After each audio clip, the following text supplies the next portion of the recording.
we've already won.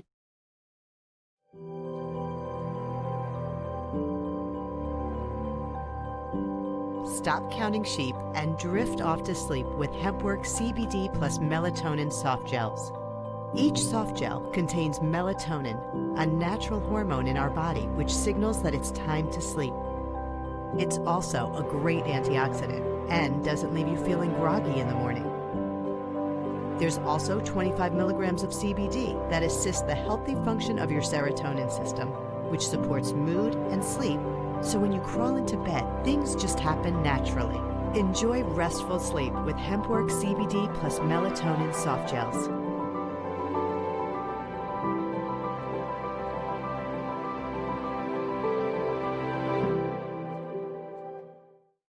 From DC Dirty Laundry. Written by Mike Adams. November 14, 2020. Bombshell. The 2020 election took place under a Trump-declared national emergency that set an election day trap for the unauthorized accessing of election and campaign infrastructure. This story begins with a little-known executive order signed into existence on September 12, 2018, by President Donald J. Trump. That order, available at whitehouse.gov, is entitled, Executive Order on Imposing Certain Sanctions in the Event of Foreign Interference in a United States Election. In that executive order, which almost no one has covered since the day it was signed, President Trump declares a national emergency. That emergency is still in play to this day, and the 2020 election was conducted under this state of emergency, which is a crucial point to understand what's coming next. Unauthorized accessing of election infrastructure. In the executive order, the President also states that people and organizations located, in part, outside the United States are known to be able to interfere in or undermine public confidence in United States elections, including through the unauthorized accessing of election and campaign infrastructure, or the covert distribution of propaganda and disinformation. If you're starting to see how this ties into CNN, The New York Times, The Washington Post and MSNBC, you're not alone. All those organizations, as you'll soon see, have been caught under this emergency declaration of foreign interference in U.S. elections, aided by complicit corporations on U.S. soil. The executive order further states that this foreign interference in U.S. elections constitutes an unusual and extraordinary threat to the national security and foreign policy of the United States. Why is this relevant to anything we're seeing right now with the massive election fraud carried out by the Democrats and the deep state? Because Dominion Voting Systems is a Canadian company. And site is run out of Spain. That's right.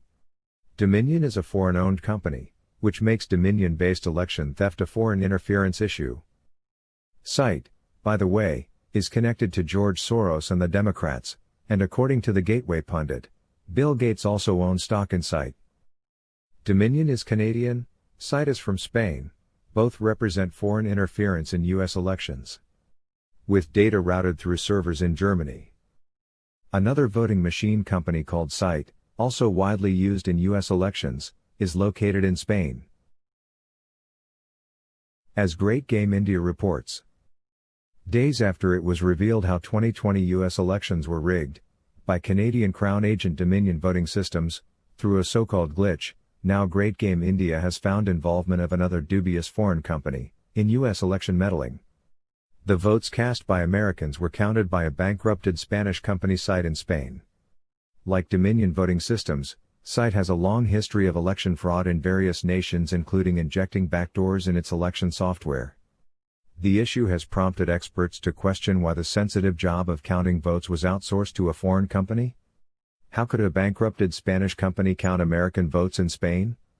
Due to such widespread fraud, the chairman of the U.S. Federal Election Commission, Trey Traynor, believes that the 2020 U.S. presidential elections is illegitimate. Trey Traynor is the chair of the Federal Election Commission, which oversees public funding in presidential elections. Trey, thanks so much for joining me here. I'll start with this. What is your reaction to what's happening in Pennsylvania? Do you believe, or do you know, are observers able to watch the ballots being counted, as Pam Bondi pushed back on? Well, based upon what I know, observers have not been allowed into the polling locations in a meaningful way as required by the court order that the Trump campaign received. When they have been allowed in, the goalpost has been moved. They were supposed to be allowed within 6 feet of the ballots, and they have not been allowed that meaningful access. And our whole political system is based upon transparency to avoid the appearance of corruption. And that's what we do at the FEC every day. And now we're seeing this play out in Pennsylvania and other states where there's not transparency in this election. Trey, as we move forward in modern times, everyone has a cell phone. There's video just about everywhere. You can see just about everything. And the video we just showed earlier appears to show someone filling out the ballot at the table. There's so many videos out there. And again, we have to confirm all this stuff. But do you believe there is voter fraud out there, specifically in Pennsylvania and other states that are weighing heavily in on this election? I do believe that there's voter fraud taking place in these places. Otherwise, they would allow the observers to go in. When you have claims of, 10,000 people who don't live in the state of Nevada having voted in Nevada, you have the video showing where people are, they're either duplicating a spoiled ballot right there, or they're in the process of just marking a ballot that came in blank.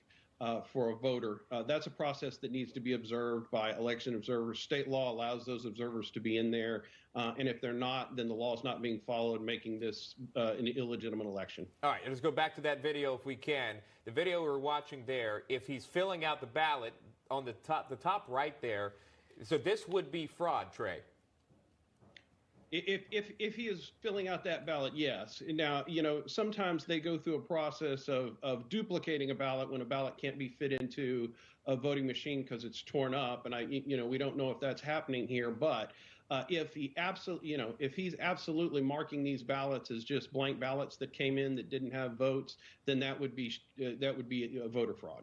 He seems to be working that pin up and down on that sheet very intently there. And it's not the only video that we've seen. There's so much out there as well, and I'm sure this will be presented at a later date and perhaps for the court system to find out. But what about this? The fact that more than a dozen down-ballot Republicans scored huge victories on election night, but the person at the top of the ticket, President Trump, seeing his margins in places like Georgia, Pennsylvania, continue to shrink by the hour, most notably around 4 a.m. What are your thoughts on that? Well, you look back at 1871, it was Boss Tweed who said, I don't care who votes as long as I get to be the one who counts the votes. And sometimes that's also attributed to Joseph Stalin, but I think he was probably quoting Boss Tweed at the time. In every instance we have here where the states are too close to call, they're controlled by the Democrat Party, particularly in the urban areas where they're being counted. And it just seems unimaginable to me that you could have down ballot races where Republicans are winning across the board. And that happened across the country. The Democrats failed to flip any state legislature, failed to win any seats in Congress, in the U.S. House, and yet the president is losing in all of these states. There's so many questions, and that's all we're doing. We're asking the questions about it because they are there. And so is the president's son, Don Jr. He actually tweeted this out this morning. He said this: "When America sees everything we are uncovering, they will be disgusted, and even the media won't be able to pretend voter fraud isn't real. Ending this crap once and for all will be fundamental to preserving our republic and faith in our democracy." So, Trey, my question is this for you. Have you yourself or anyone on your team, have you been briefed on any of this evidence they say they have been uncovering beyond what the public is already reporting in the videos we've seen? What have you heard? What have you been briefed on? Well, we really haven't been briefed on any of it, given that we don't, the states control the elections, and the FEC really doesn't have any jurisdiction over how these are being handled at the state level. For the federal level, they would communicate through the Elections Assistance Commission. But from what I've seen of the lawsuits, there are very valid allegations that are being made that need to be fully vetted by the court system. And ultimately, we're probably going to see these things end up in the U.S. Supreme Court with various challenges under the 14th Amendment. Yeah, this is what we thought that we'd see. Pack your patience. Last question for you. I know that you said that you wanted Democrats wanted to limit money in politics, but spent $100 million each against McConnell and in South Carolina, Lindsey Graham. Additionally, Bloomberg blew $100 million in Florida. That didn't work out. Can you expand on that for me? Well, we've seen the big issue for the Democrats when they took control of Congress was HR 1, and they want to limit the amount of participation via money in politics, and yet they were the biggest spenders in this election cycle. When you have over $300 million being spent by one party to take out one state and two sitting incumbent senators, it's just, to me, seems like they're speaking out of both sides of their mouth. Where they say they want to have change in our electoral system and limiting money in politics, and then they become the big spenders in the process. All right, Trey Traynor, it's always great to see you, sir. I know you're a busy guy. We appreciate your time. Thank you, Trey. Thank you. What people are missing in all this is that Trump's 2018 executive order gives the DOJ the power to seize all assets of individuals and companies that were complicit in aiding or covering up this foreign interference in U.S. elections. The National Emergency Order specifically calls for seizure of all assets of entities that have, directly or indirectly engaged in, sponsored, concealed, or otherwise been complicit in foreign interference in a United States election. That would, of course, have to include practically every CNN fake news anchor, every big tech CEO, every fake news journo terrorist from NBC News, the New York Times and the Washington Post. They are all complicit in gaslighting America and covering up the massive foreign election interference that just took place. Trump's executive order further explains that asset seizures shall target people and entities which have materially assisted, sponsored, or provided financial, material, or technological support for, or goods or services to or in support of, any activity described in subsection of this section or any person whose property and interests in property are blocked pursuant to this order, or to be owned or controlled by, or to have acted or purported to act for or on behalf of, directly or indirectly, any person whose property or interests in property are blocked pursuant to this order. In other words, the executive order covers every person who has been corrupted or compromised by Communist China. And that includes at least 80% of Democrat lawmakers, by our estimates, including Senators Feinstein and Schiff.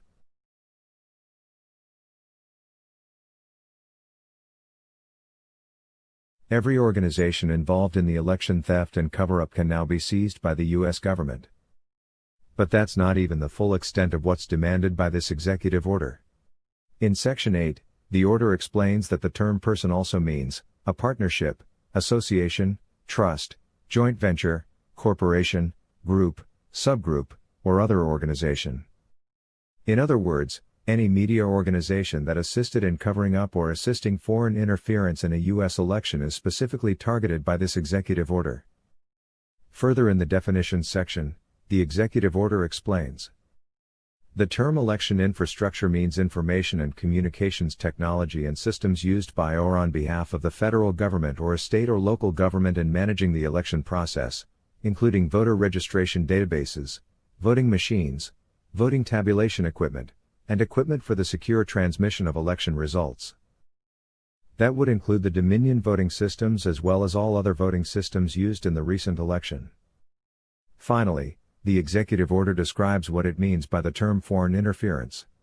It means any covert, fraudulent, deceptive, or unlawful actions or attempted actions of a foreign government, or of any person acting as an agent of or on behalf of, a foreign government, undertaken with the purpose or effect of influencing, undermining confidence in, or altering the result or reported result of, the election, or undermining public confidence in election processes or institutions.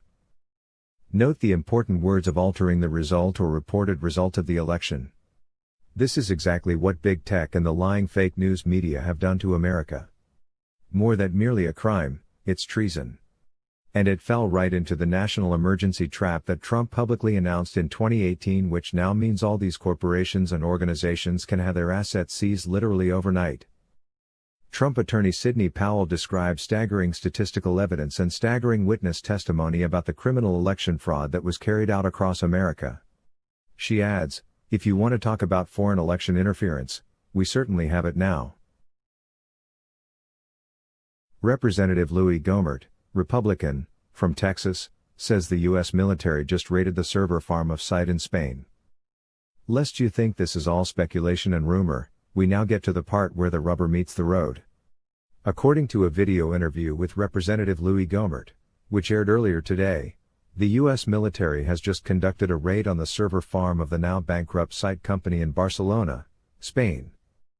The Gateway Pundit, which has been at the forefront of much of the bombshell reporting of the election rigging conspiracy that took place on November 3, reached out to its sources to confirm the military operations in Europe, as related to gathering evidence of election theft. Here's what the Gateway Pundit just reported. The U.S. government, once they determined that this Dominion server was involved in switching votes, the intelligence community began a search for the server and discovered that the server was in Germany. In order to get access to that server and have it available for use in a legal manner, they had to have the State Department work in tandem with the Department of Justice. They had to request that the government of Germany cooperate in allowing this seizure of this server. The appropriate documents required to effect that kind of seizure were put in place, signed off on, and it appears there was also U.S. military support in this operation. The U.S. military was not in the lead. But this helps explain why Esper was fired and Miller and Kash Patel were put in place, so that the military would not interfere with the operation in any way. By getting a hold of the server, they now are going to have the direct evidence of when they were instructed to stop counting. They will also discover who gave the direction to stop counting and who initiated the algorithm that started switching votes. The CIA was completely excluded from this operation. The raid appears to have targeted the CIA's Frankfurt server farm operation. We also now have confirmation from WikiLeaks documents that the CIA used a data center in Frankfurt as a remote hacking base to rig U.S. elections. DW.com reported. WikiLeaks released a trove of CIA documents on Tuesday that it claimed revealed details of its secret hacking arsenal. The release included 8,761 documents that it claimed revealed details of malware, viruses, trojans, weaponized zero-day exploits, malware remote control systems and associated documentation. The leaks purportedly revealed that a top-secret CIA unit used the German city of Frankfurt am Main as the starting point for numerous hacking attacks on Europe, China and the Middle East. German daily Süddeutsche Zeitung reported the building was known to be home to a vast network of intelligence personnel including CIA agents, NSA spies, military Secret Service personnel, Department of Homeland Security employees and Secret Service employees. It reported the Americans had also established a dense network of outposts and shell companies in Frankfurt. It appears the CIA was using the same foreign data center to hack the U.S. elections, and got caught.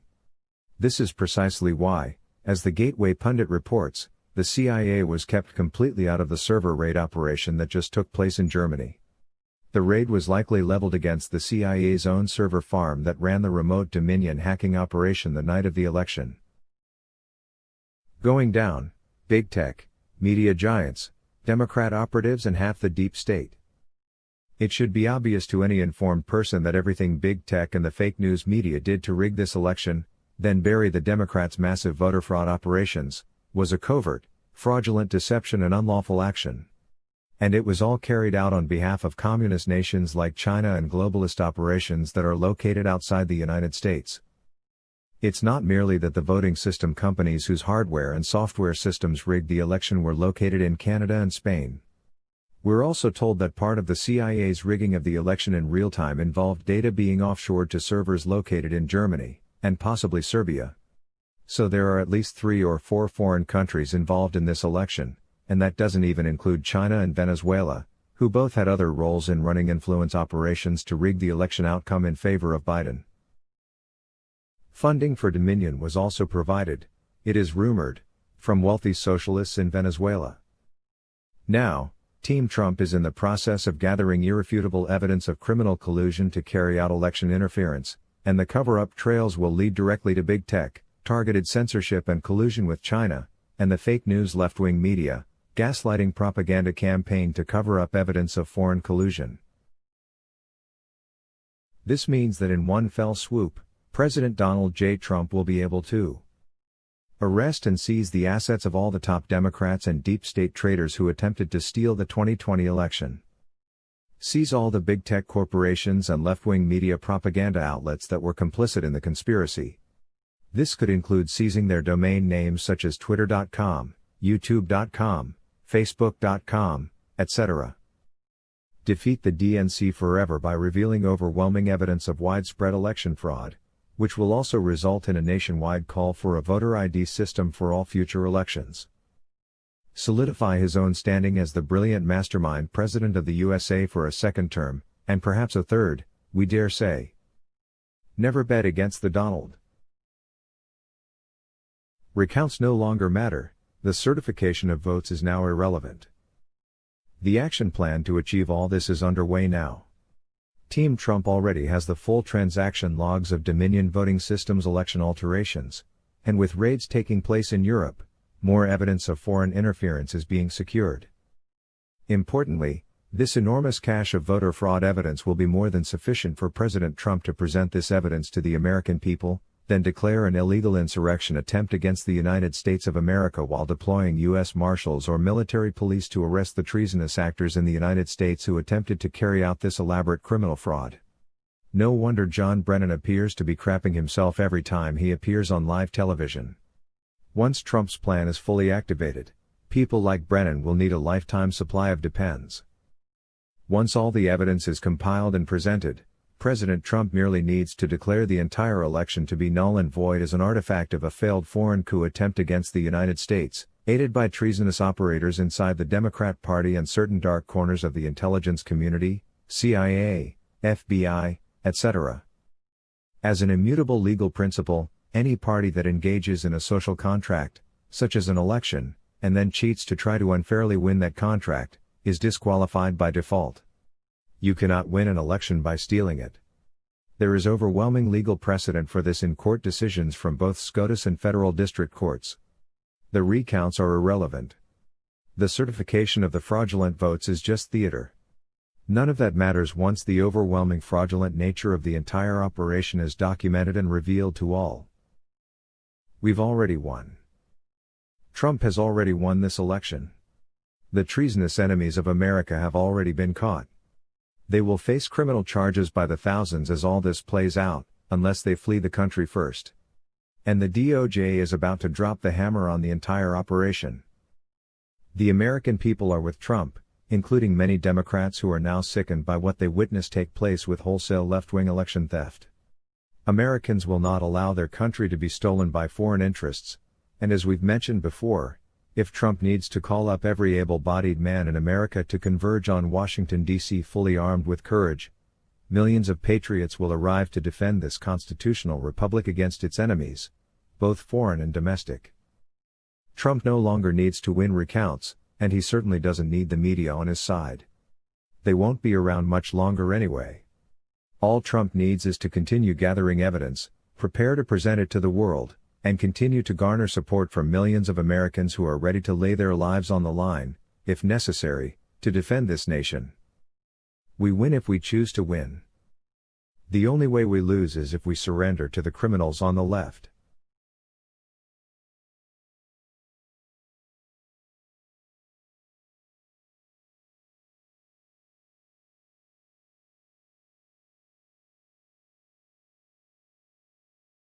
Please consider supporting my channels on Patreon, and thank you to all of you who are already giving on Patreon.